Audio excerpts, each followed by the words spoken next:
Alright, again with Coach Bell, unfortunately on the losing end. This season we've had very many bitter pills to swallow, Coach. Speak to us. Give us a synopsis of the season real quick before we talk about today's game. Not certainly very many bitter. We came 5th in the Manning Cup out of 36 teams. I said at the start of the season that this is the youngest team I've ever coached.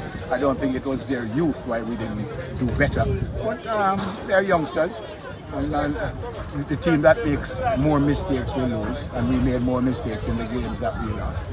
We came up against a very good Kingston College team. We won one, we lost 2 against them. The Mona team is a good team. I don't think we should have lost that one. We had opportunities.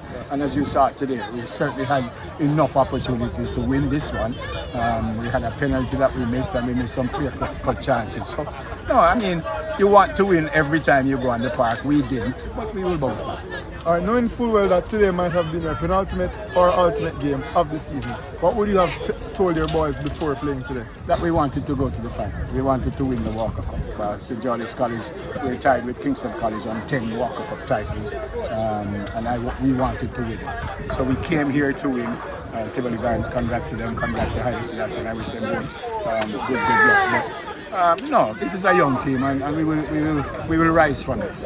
And before speaking about the game in particular, you spoke about Haile Selassie beating Wolmer's High School in the first game and Tivoli getting the better of St. George in the second one. That's based on history, David and Goliath stories.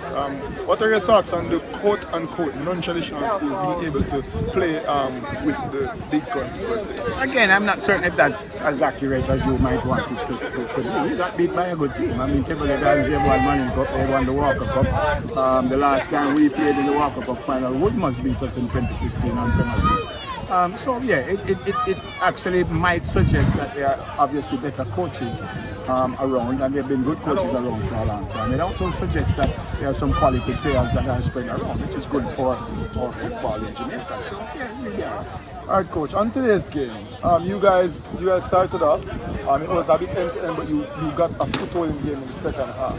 What was it that you told your boys, being 1-0 down in the second half, to come out to put that fire on them, to have them play the way they played? Because I don't think we played badly in the first half. We were down, but I don't think we played badly. And I just told them to continue to do what you do. But we had to play a little tougher. We weren't as tough in the first half as I thought. We played good football, but sometimes you need toughness, and I think some of us were not as tough as we could. But we'll be fine.